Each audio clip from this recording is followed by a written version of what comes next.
एक बाप और बेटी का रिश्ता सबसे प्रबल रिश्ता होता है, सबसे प्रबल रिश्ता। और देवघर की कथा है, यह रिश्ते की कथा है। कितना विचित्र कथा है देवघर की, जरा सुनिएगा। शायद बाबा बैद्यनाथ की कथा आपने सुनी कि नहीं सुनी हमको नहीं मालूम, पर आज अगर मौका मिला है तो इस कथा को जरूर सुनो। क्या रिश्ता था? मां कौशल्या जी ने सुकौशल जी और अमृत प्रभा जी, कौशल्या जी के पिताजी और माता जी ने कौशल्या जी को शंकर की आराधना करना सिखाया।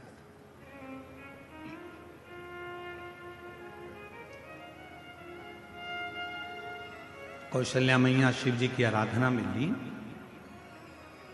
कहते हैं आनंद रामायण वर्णन करती है कि कौशल्या मैया 1 मिनट भी शंकर की भक्ति के बिना रह नहीं पाती थी। भाव की इतनी शुद्धता थी मां कौशल्या जी की। फिर वही बात आ गई, रावण ताव से शिव जी को भजता था और कौशल्या जी भगवान शंकर को भाव से भजती थी। भाव से भजती।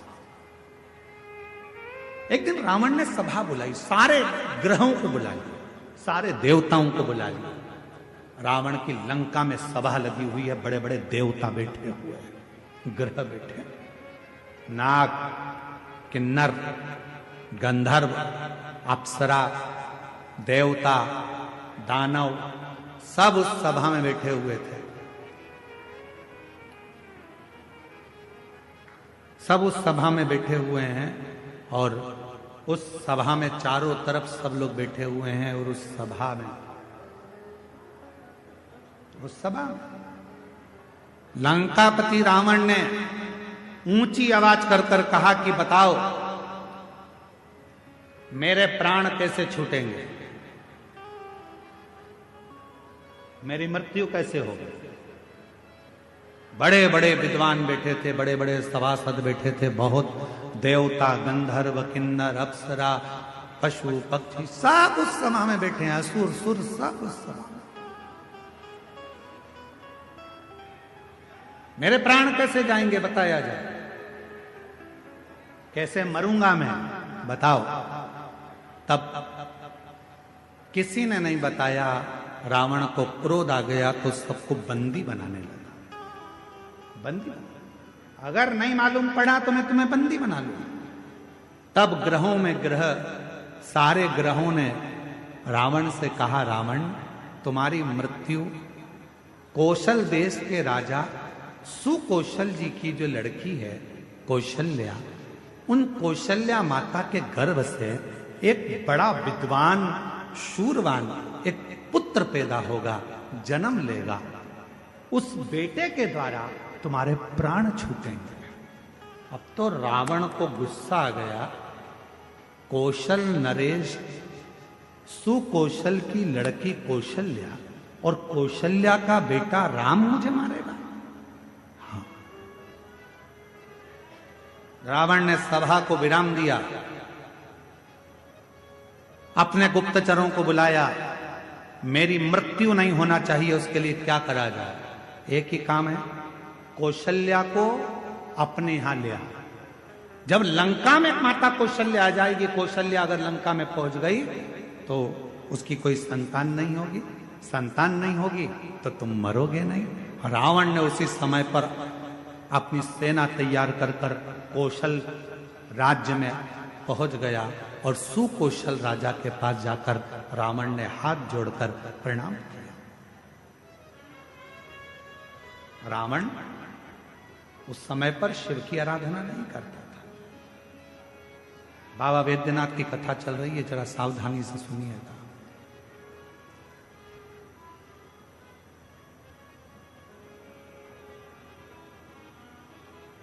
रावण उस समय शिव की आराधना नहीं करता था। सुकौशल जी ने देखा कि लंका का राजा रावण आया है, बड़ा प्रबल वीर। लंकेश आइए। कैसे आना हुआ? सुकौशल जी ने जब पूछा तो रावण ने कहा कि हमको आपकी बेटी कौशल्या चाहिए। आप अपनी पुत्री कौशल्या को लंका ले जाने की आदेश दें। सुकौशल जी मुस्कुराकर बोले कि बेटी हमारी है,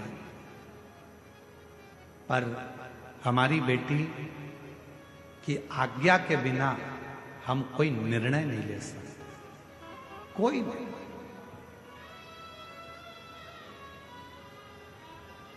मेरी बेटी की आज्ञा के बिना मैं कोई निर्णय नहीं ले सकता। विचार किया।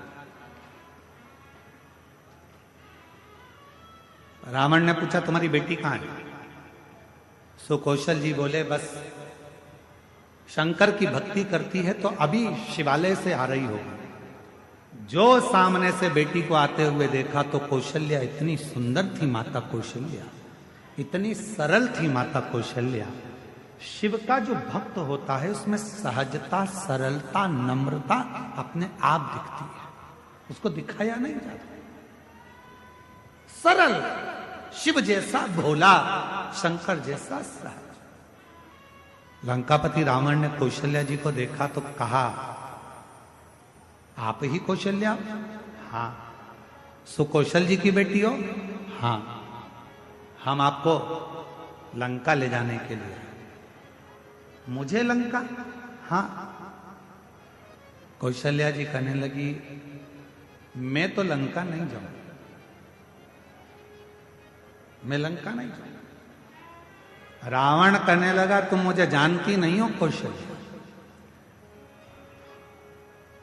अगर तुम मेरे साथ नहीं चली तो मैं दबाव के साथ तुम्हें लंका ले जाऊंगा। इतने में कौशल्या जी के मुख से निकल गया लंकापति रावण सुन, तुम मुझे ले जाने की बात करता है, अगर बन सके तो तेरी लंका में एक बार उस कैलाशपति को ले जाकर बता दे तो कौशल्या लंका में प्रवेश कर जाए।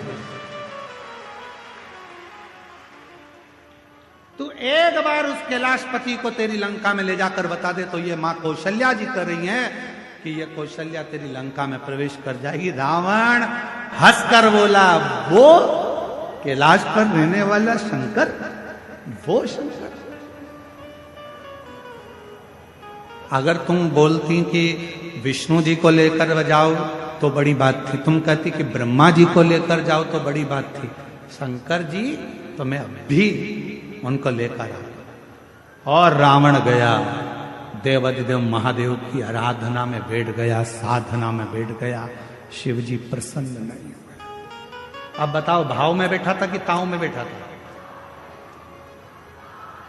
भाव में नहीं बैठा ना, काय में बैठा था? ताव में। अब मैं ले जाकर मानूंगा। लग गया रावण पीछे। शंकर भगवान प्रसन्न नहीं हुए। तब रावण को लगा कि ऐसे नहीं मानेंगे। रावण ने अपना शीश काट कर देना प्रारंभ कर दिया। 9 शीश कट गए रावण के। 10वां शीश था। शिव जी सामने आकर खड़े हो गए। रावण क्या चाहिए तुझको? रावण कहता है बाबा मैं तुम्हें लेने आया हूं, तुम मेरे साथ लंका चलो।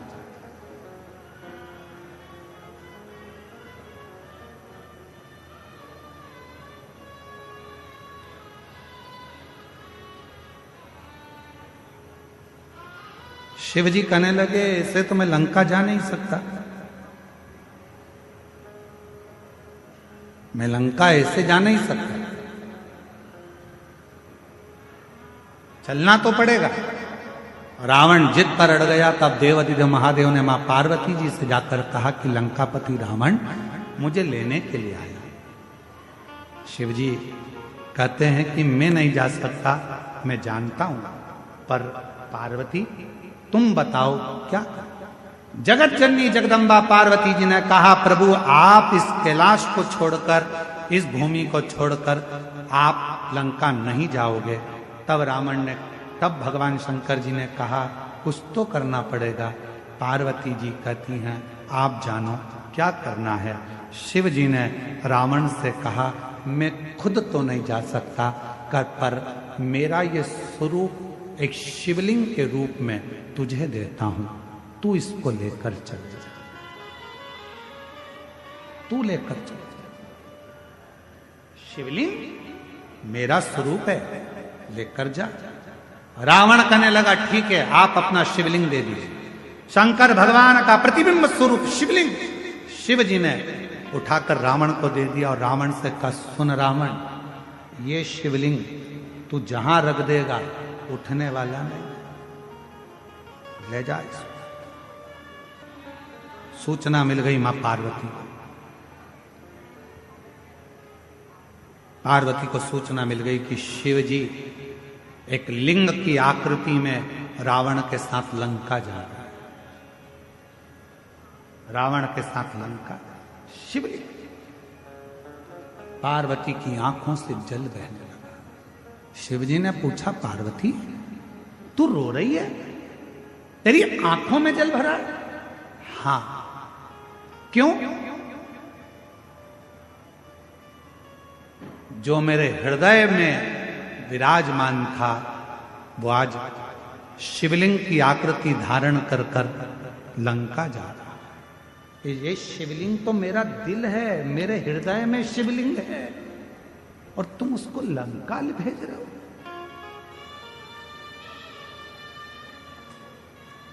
शिव जी मुस्कुराने लगे, पार्वती जी प्यार अगर पक्का होता है तो कोई जा नहीं सकता। बस इतना शंकर जी ने कहा और पार्वती जी समझ गई। पार्वती जी ने गणेश जी को बुलाया, गणेश शीघ्र आओ। गणेश जी ने कहा, मां आज्ञा करिए। गणेश जाओ, एक ग्वाले का रूप रख लो, तुम्हारा नाम होगा बेजू ग्वाला, और बेजू ग्वाला का रूप रखकर रास्ते में जाना। रावण संध्या करने के लिए रुकेगा, शिवलिंग तुम्हारे हाथ में देगा, थोड़ी देर उसके सामने पकड़ कर रखना, थोड़ी देर बाद जमीन पर रख देना। और सुनो गणेश, इस शिवलिंग को मैं बताऊंगी वहां रखना। जी मां, आज्ञा आपकी। रावण संध्या करने के लिए रुका, सोचा कि इस शिवलिंग को कहां रखूं। गणेश जी ग्वाले का रूप रखकर डंडा हाथ में लेकर घूमते फेटा बांध कर आ गए। ओ महाराज क्या बात है? महाराज कहने लगे, मुझे संध्या करना है, ले ये शिवलिंग को पकड़ ले, जमीन पर मत रखना। ठीक है, मैं अब भी आया हूं संध्या कर कर।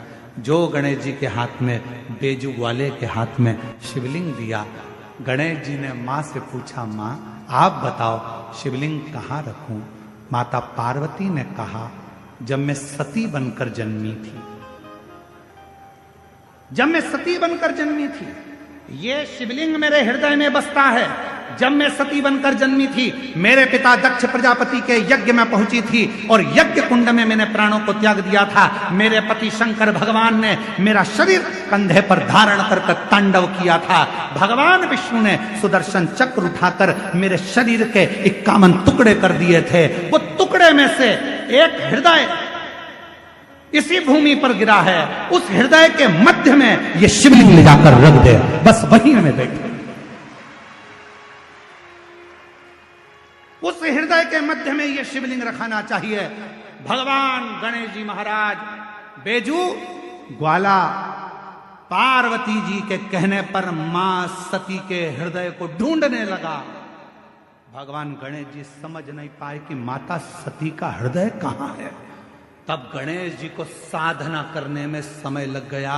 मां दुर्गा भवानी पार्वती जी खुद प्रकट होकर हाथ में शिवलिंग लेकर ग्वाले के साथ जहां मां सती का हृदय धड़क रहा था, उस हृदय के मध्य में शिवलिंग को रख दिया। हृदय इतना धड़क रहा था, हृदय इतना धड़क रहा था, हृदय इतनी हाँप भर रहा था कि जो शिवलिंग बेजू ने रखा वो अंदर धसता चले गया, धीरे धीरे अंदर जाता चले गया, जाता चले गया। हृदय में शिव का वो शिवलिंग, वो प्रेम अंदर समाता चले गया। तब बेजू ने कहा, मां पूरा शिवलिंग अगर हृदय में समा जाएगा तो मां संसार के लोगों को कैसे मालूम पड़ेगा कि शिव और सती इसी जगह पर विराजमान है, एक ही स्थान पर, इसलिए मां इसको रोक दो। छोटा सा शिवलिंग बाहर रह गया, छोटा सा बाहर। पूरी दुनिया में केवल एक ज्योतिर्लिंग बाबा वैद्यनाथ ऐसे हैं जो मां सती की 51 शक्ति पीठ में से एक शक्ति पीठ जहां मां का हृदय गिरा है, उस हृदय के ऊपर शंकर भगवान का शिवलिंग विराजमान है। पूरी दुनिया में केवल एक ज्योतिर्लिंग,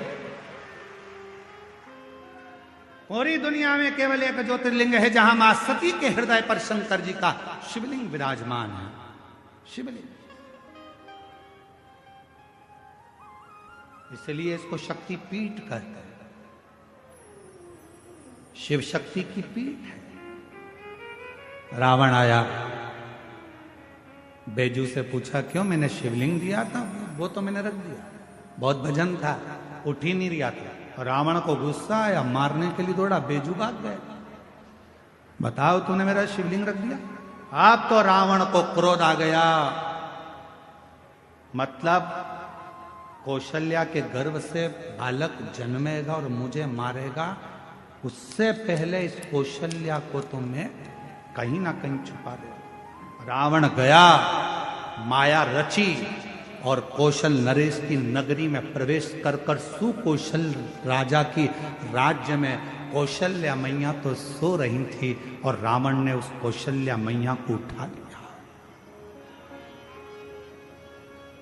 रावण ने कौशल्या मैया को उठाया, एक पेटी में बंद कर दिया।